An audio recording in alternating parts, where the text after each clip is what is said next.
మీ ఇంట్లో మొదటి కోటీశ్వరుడు మీరే అవ్వాలనుకుంటున్నారా? ఈ ఫైనాన్షియల్ వెబినార్ లో ఇప్పుడే జాయిన్ అవ్వండి. నమస్తే, వెల్కమ్ టు సుమన్ టీవీ. నేను విష్ణు. ప్రస్తుతం మనతో పాటు పైసల ముచ్చట్లు మనీ మంత్రదండం పుస్తక రచయిత, certified financial planner Ram Prasad గారు ఉన్నారు. వారితో మాట్లాడదాం. సార్, రామ్ ప్రసాద్ గారు నమస్తే. సార్ నమస్తే విష్ణు గారు. సో రామ్ ప్రసాద్ గారు, ఇప్పుడు రియల్ ఎస్టేట్ ఇన్వెస్ట్మెంట్స్ గురించి ఒక 2 నిమిషాలు మాట్లాడుకుందాం.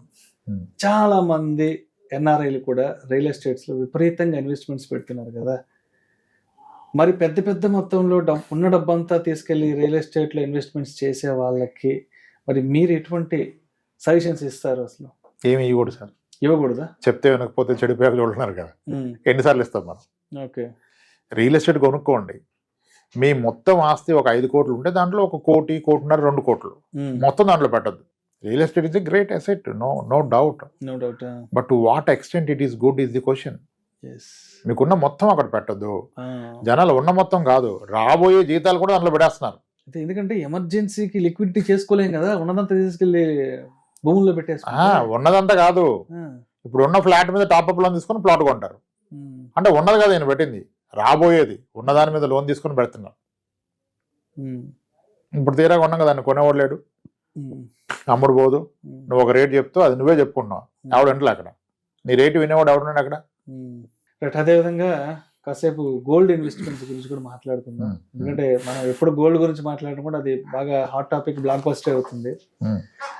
సరే, ఇప్పుడు గోల్డ్ లో ఇన్వెస్ట్మెంట్ చెయ్యాలి అని ఒక ఆలోచన వచ్చినప్పుడు ఆభరణాలు కొని తీసి పెట్టుకోవడం బెటరా, లేదంటే 24 క్యారెట్స్ కొనుక్కోవడం బెటరా, లేదంటే గోల్డ్ ETF లో తీసుకోవడం బెటరా, లేదంటే గోల్డ్ మ్యూచువల్ ఫండ్స్ కొనుక్కోవడం బెటరా, లేదంటే డిజిటల్ గోల్డ్ కొనుక్కోవడం బెటరా? సో అసలు రామ్ ప్రసాద్ గారు గోల్డ్ ఇన్వెస్ట్మెంట్స్ గురించి ముక్కుసూటిగా చెప్పాలి అంటే ఏం చెప్తారు? ఇందాక మనం మాట్లాడాం కదా సార్. అంటే ఇంకొంచెం ఇప్పుడు సింపుల్, 1979 లో 10 గ్రాముల గోల్డ్ 942 రూపీస్, 950 రూపీస్ ఉంది. ఇప్పుడు 80,000 అయింది. అదే రోజు సెన్సెక్స్ 100 నుంచి 80,000 అయింది. ఎంత డిఫరెన్స్ ఉంది? ఇప్పుడు ఆర్నమెంట్ అయితే మీరు వాడుకుంటారు కాబట్టి ఎంత పెరుగుతుందో సంబంధం లేదు. ఇక మీరు చెప్పిన ఏది కొన్నా, digital gold, bond, coin, gold fund, gold mutual fund, ఏది కొన్నా గోల్డ్ పెరిగినంత పెరుగుతుంది కదా. దాని అండర్లయింగ్ అసెట్ ఈస్ గోల్డ్.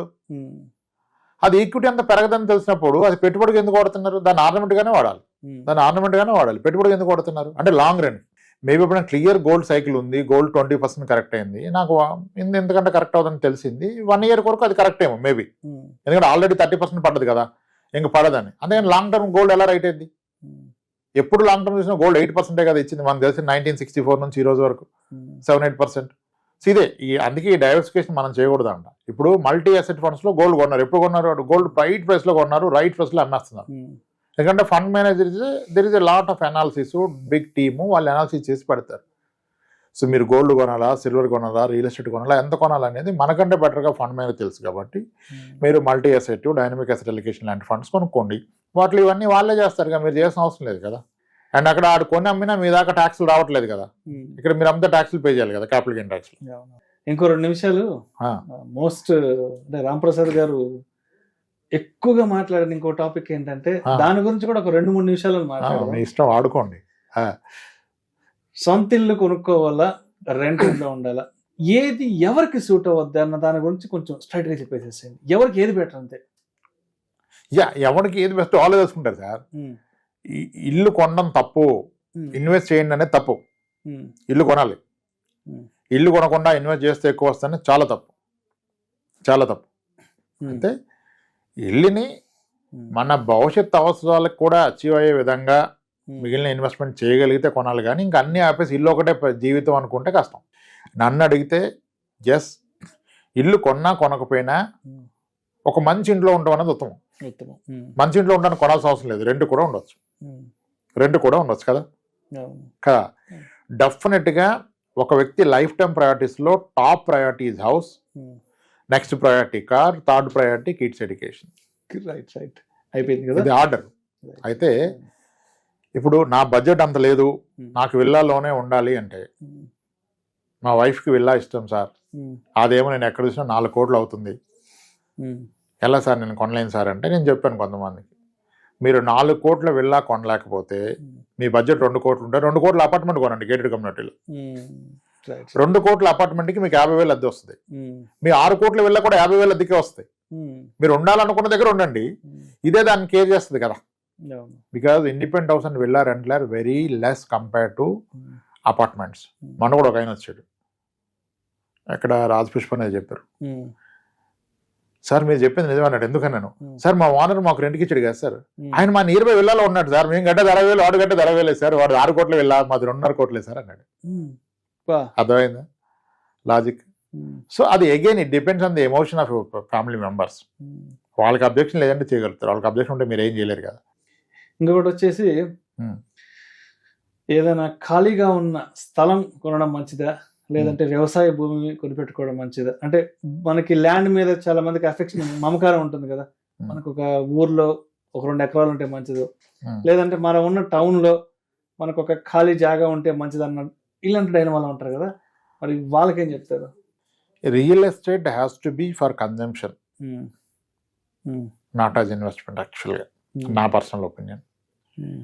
మీరు స్థలం కొంటే దాంట్లో షాపింగ్ కాంప్లెక్స్ కట్టే ఐడియా ఉంది నాకు, నేను అక్కడ ఇల్లు కడతానంటే స్థలం కొనుక్కోండి.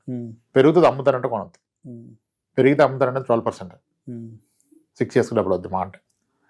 నేను వ్యవసాయం చేస్తానంటే పొలం కొనుక్కోండి, ఎప్పటి నుంచో మొదలెట్టండి ఏదో ఒకటి అక్కడ చేయించుకోవచ్చు కదా. రైతులకి ఏమో పెట్టుబడి డబ్బులు లేవు సార్, ఐటీ ఎంప్లాయీస్కి ఎన్ఆర్ఎస్కి ఏమో డబ్బులు ఉన్నాయి. సో కాబట్టి రైతులు వ్యవసాయం చేస్తే లాభాలు రావు, వ్యాపారస్తులు ఉద్యోగస్తులు చేస్తే లాభాలు వస్తాయి. ఎందుకంటే రైతుకి ఆధునిక అప్పు దొరక్క పంట రాదు. మీకు ఎగ్జాంపుల్ చెప్తాను. జరబరా అని ఒక ఫ్లవర్స్ ఉంటాయి, డెకరేషన్ ఫ్లవర్స్ ఉంటాయి, పాలిష్ షెడ్ వేసి దాని కింద పెంచుతారు వాటిని. ఆ కలర్ఫుల్ ఫ్లవర్స్ రైతులు వేస్తే లాభాలు రావు, ఐటీ వాళ్ళు వీళ్ళు వేస్తే లాభాలు వస్తాయి. ఎందుకంటే వాడికి డ్రిప్ సిస్టమ్ ఉంటుంది, పాలిష్ షెడ్లో పెంచుతారు. అవి మీకు మొగ్గల నుంచి పువ్వులు అవ్వాలంటే దానికి కెమికల్ ఒక ముందు ఇవ్వాలి డ్రిప్ ద్వారా. వీళ్ళు ఏం చేస్తారు, చదువుకున్న వాళ్ళు, ఎంబీఏ చేసిన వాళ్ళు, మార్కెట్లో ఏ రోజు సిక్కులే పండుగలు ఉన్నాయి, ఏ రోజు మంచి ముహూర్తాలు ఉన్నాయి, పెళ్ళి ఉన్నాయి, ఆ రోజు వచ్చే విధంగా వాటిని సెట్ చేసుకుంటారు. ఫార్మర్స్ ఏం చేస్తారు, డబ్బులు లేక ప్రతిరోజు కోసుకుని మార్కెట్కి వచ్చేస్తారు ఆయన, ఆ మొగ్గల్ని పువ్వులు చేసి ప్రతిరోజు వేసుకుని వస్తే ఒకరోజు రూపాయి వస్తుంది, ఒకరోజు 10 రూపాయలు వస్తుంది, ఒకరోజు లేవకుండా. కానీ మీరు అదే మంచి ముహూర్తంలో వస్తే, గురుద్వారా వాళ్ళు ఉంటాయి కదా ఈవెంట్స్, ఆ రోజు వస్తే మీకు పువ్వు 4 రూపాయలకి పోతుంది. చూసారా? సో ఫార్మింగ్ లో డబ్బు ఉంటేనే ఫార్మింగ్ ప్రాఫిటబుల్, పెట్టుబడి పుష్కలంగా ఉంటే ఫార్మింగ్ ఈజ్ ప్రాఫిటబుల్. ఆ పెట్టుబడి లేనప్పుడు ఫార్మింగ్ ప్రాఫిటబుల్ కాదు. ఇప్పుడు నేను ఈరోజు మార్నింగ్ అనుకుంటా న్యూస్ లో చూస్తే టమాటా కిలో 2 రూపాయలు అయిపోయింది అంటున్నారు. మొన్నటి 100 రూపాయల దగ్గర కొట్టుకున్న రోజులు కూడా ఉన్నాయి. సో రైతులు ఇది ప్రెడిక్ట్ చేయలేరు. అదే దళారులు బాగా డబ్బులు చేస్తారు, కోల్డ్ స్టోరేజ్లో పెట్టేసుకొని. కోల్డ్ స్టోరేజ్లో ఆగుతుంది, 20 days ఆగుతుంది, కొన్ని 15 రోజులు అయిపోయినాక పంట అప్పుడు తీస్తారు బయటికి. సో మిడిల్ మ్యాన్ సంపాదిస్తుంది రైతుకి ఎప్పుడు రాదు. సో వ్యవసాయం అంటే అసలేమో నాకు అనిపిస్తుంది రైతులకే ఉండాలి పొలాలు, వేరే వాళ్ళు కొనకూడదని కదా. సో మీకు ఆ ప్యాషన్ ఉందంటే, చాలా మందికి ఉంది వ్యవసాయం చేయాలని ప్యాషన్, ఖచ్చితంగా చేస్తానంటే కొనుక్కోండి, దానికి తగ్గట్టుగా ప్రిపేర్ అవ్వండి. కానీ పెట్టుబడి ఎక్కువగా పెట్టుకోండి. 3 సంవత్సరాలు పంటలు వేసేంత డబ్బు ఉంటే ఖచ్చితంగా 3 పంటలు ఏదో ఒక పంటలో లాభం వస్తాయి. ఈ పంటకే డబ్బులు ఎత్తుక్కుంటూ అప్పులు తెచ్చుకుంటూ పెడితే మీరు కట్టే వడ్డీలు కూడా సరిపోదు వచ్చే పంట.